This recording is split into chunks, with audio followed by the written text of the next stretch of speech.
हमारे उपराष्ट्रपति माननीय धनखड़ साहब का इस्तीफा हमारे सबके लिए बहुत ही चौंकाने वाला भी है और विश्वास नहीं हो रहा है कि माननीय धनखड़ साहब स्वास्थ्य कारणों से इस्तीफा दे रहे हैं। उपराष्ट्रपति रहे जगदीप धनखड़ के इस्तीफे के बाद से जो विपक्ष है वो लगातार निशाने साध रहा है, लगातार जगदीप धनखड़ पर अपनी प्रतिक्रियाएं देता चला जा रहा है और अब बीजेपी पार्टी पर भी निशाना साध रहा है। अब वहीं राजस्थान कांग्रेस अध्यक्ष गोविंद सिंह डोटासरा ने उपराष्ट्रपति जगदीप धनखड़ के अचानक दिए इस्तीफे को चौंकाने वाला बताते हुए सवाल उठाए। डोटासरा ने कहा है कि जगदीप धनखड़ का इस्तीफा हमारे लिए हैरान करने वाला है।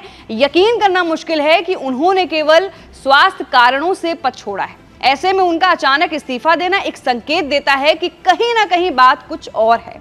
सुनिए क्या कुछ कह रहे हैं। हमारे उपराष्ट्रपति माननीय धनखड़ साहब का इस्तीफा हमारे सबके लिए बहुत ही चौंकाने वाला भी है और विश्वास नहीं हो रहा है कि माननीय धनखड़ साहब स्वास्थ्य कारणों से इस्तीफा दे रहे हैं।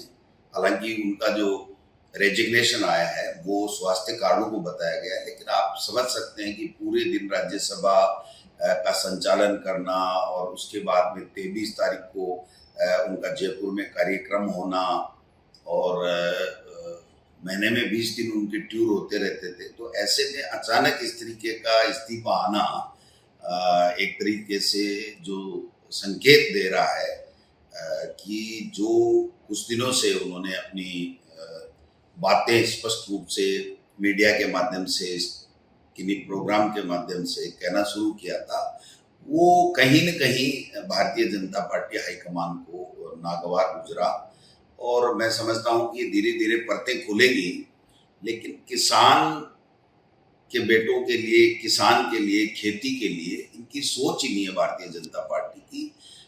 इनको केवल और केवल उनकी नज़र से ही पूरी देश और दुनिया को देखे और वो जो कहें वो करे। मैं समझता हूं कि वो धनखड़ साहब नहीं कर पाए और ये जो हम आज देख रहे हैं कि उनका इस्तीफा हो गया है। राजस्थान में भी ऐसा हुआ था, काम कराया और फिर पद से हटाया और अभी भी उपराष्ट्रपति जी भी जो इस्तीफा हुआ है, मैं समझता हूं कि ये काफी कुछ कलैयां खोलेगा और नई बीजेपी बन रही है जिसमें हम दो हमारे दो, इसके अलावा कोई नहीं। अपना विवेक अगर किसी ने इस्तेमाल कर लिया तो उसको अंजाम भुगतना पड़ेगा। ये जो नया ट्रेंड चला है ये डरावना है, ये लोकतंत्र के लिए, देश के लिए, संविधान के लिए, सबके लिए खतरा है। इसलिए जब परतें खुलेंगी तो मैं समझता हूं कि सारी चीजें स्पष्ट होंगी, लेकिन ये एम्स का बुलेटिन नहीं है।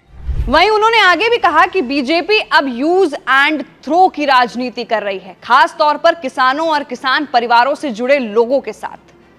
धनखड़ साहब ने अपने इस्तीफे में दर्द जाहिर किया है, लेकिन ये सिर्फ एम्स का मेडिकल बुलेटिन नहीं है। ये इस्तीफा आने वाले समय में कई परतें खोलेगा। बीजेपी में अगर कोई व्यक्ति विपक्ष को सम्मान देता है, अपने मन की बात करता है, तो उसका यही अंजाम होता है। ये नई बीजेपी देश के लिए डरावनी बन चुकी है।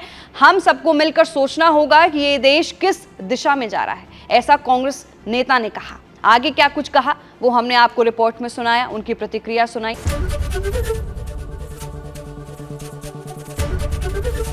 एबीपी गंगा, खबर आपकी, जुबान आपकी।